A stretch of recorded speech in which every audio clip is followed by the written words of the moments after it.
Rail strikes are continuing this month, and there's a blame game going on as to who's responsible for a deal on paying conditions still not being reached. Transport Secretary Mark Harper and RMT General Secretary Mick Lynch have been out on the airways putting forward their respective sides of the story. This was Mark Harper on Sky. There was reporting before Christmas that ministers had got involved at the last minute and had put a block on a deal being signed between the union and the rail delivery groups. Is that true? No, that absolutely isn't true. And in fact, since I became Transport Secretary a couple of months ago, I met all the union leaders. I tried to change the tone of the discussions, and I said that ministers would help facilitate the trade unions and the employers, that's the train operating companies and Network Rail, getting round the table. I made sure there was a new and improved offer that went to trade union members. That's why two of the unions have settled on Network Rail. The RMT recommended, though, sadly, that their members should reject that. But even so, a third of their members wanted to accept it. So, look, I think in the new year, it's time for the RMT to get off the picket line, back round the negotiating table, and ministers will do what we can to facilitate them coming to a deal with the employers. I want to get these rail disputes sorted out for the benefit of the travelling public. So that was Mark Harper saying that contrary to reports, the government hadn't been preventing the rail companies and the RMT coming to a deal. Mick Lynch disputed that account. So what we need to hear now from the government is exactly what it is they're going to propose to us. At the moment, they got themselves into a position before Christmas where we were making progress with the train operating companies. And on one Sunday afternoon before a set of strike action, they decided to torpedo those talks by putting in conditions in the documentation that they know that we and the other unions can never accept. So that was a deliberate strategy which frustrated the train operating company executives.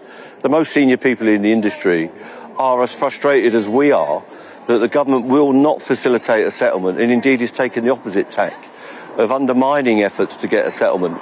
They know that we can't accept the current proposal, so we need to get a fresh set of elements in the equation so that we can work up some solutions rather than just put in some warm words. So as soon as Mark Harper and his team want to meet us, we'll be available. OK, well, he said he wants to meet you this week, but you're on the picket line, so he says he's going to meet you next week. But on that specific point about torpedoing... I'll meet him at 10 o'clock if he wants. I don't know to stay on this picket line all day. Let me put the question to you first, Mr Lynch. Hold on, sorry 1 sec.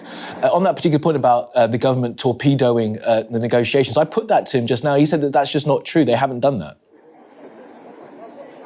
Well, he's not telling you the truth, because we had a document with the train operating companies that did not include driver-only operation. It was taken away for approval in Whitehall at the DFT, and they inserted about 8 or 9 bullet points that completely undermined the negotiations. That was a direct intervention of government ministers. We know that to be true. And if he's saying that didn't happen, he's simply not telling you the whole truth. So Mick Lynch is saying Harper is essentially lying. The RMT were close to an agreement with the rail companies, but then the government inserted a bunch of conditions which the RMT couldn't accept. And this relates to another point Mark Harper made in that Sky interview. There has been a fair and reasonable offer on the table, which is comparable to what most people listening to this programme will have got across the economy. 2 trade unions accepted that offer from Network Rail. The RMT are holding out against it, and I hope they get back round the negotiating table and off the picket lines, and we can try and hammer out a deal between the employers and the trade unions. Now, that's a point you'll hear the government making again and again over the coming weeks. They say there are 2 unions which have accepted the latest offer made by Network Rail, and so the RMT should do the same. Now, the other unions in this case are Unite and the TSSA. And on the face of it, that's a pretty strong argument from the government. If a deal is good enough for Unite and the TSA, for these 2 unions, why shouldn't it be good enough for the RMT?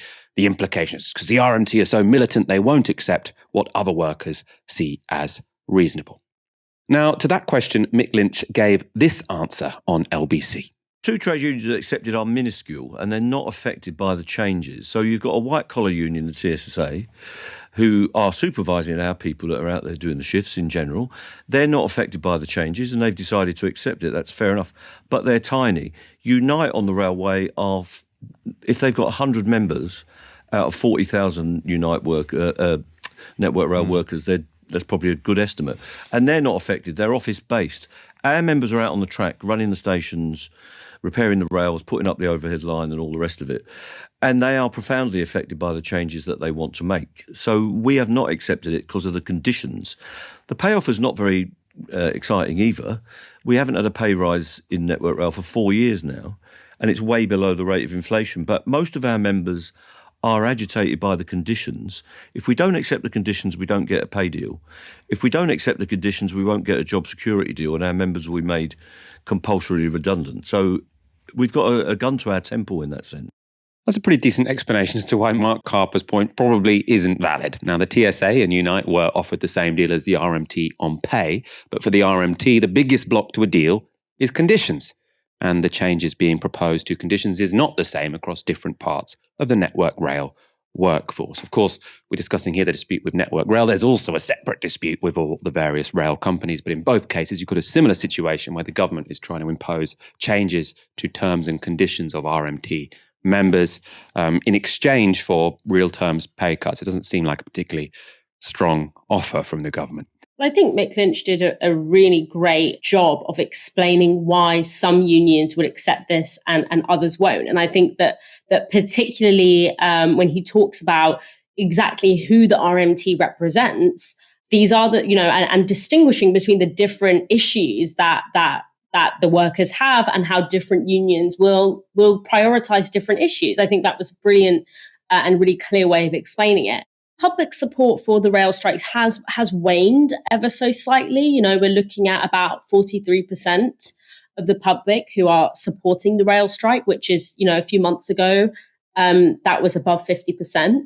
But I think we have to understand that this was to be expected. And I don't think that the RMT are necessarily surprised, because what the government is doing by deliberately thwarting and putting conditions on the table that they know the RMT as the biggest union representing on the ground rail workers cannot accept, it's engineered failure, which is deliberately a way to break down that public support. And that engineered failure works in two ways. Firstly, it's a way of setting an example to the rest of the workforce, not just in the rail sector, but across the board. The Conservatives know that union organising is very strong in comparison to recent decades across a range of sectors, including sectors that have never gone on strike before, such as the nurses. And by kind of trying to stigmatise and make the strongest union, because the RMT has, it is one of the strongest unions in the country and has been for quite a long time now. It's a way of threatening the rest of the sector by saying you nurses, for example, might enjoy public support right now. 2/3 of the public support the nurses on strike right now. But if you keep going in this way, you'll be, stigmatized in the way that the rail workers are being stigmatized. And another reason that, the Conservatives are engineering failure as a way of breaking down the union movement is also as a way of stigmatizing union membership in general. This is a page right out Thatcher's book.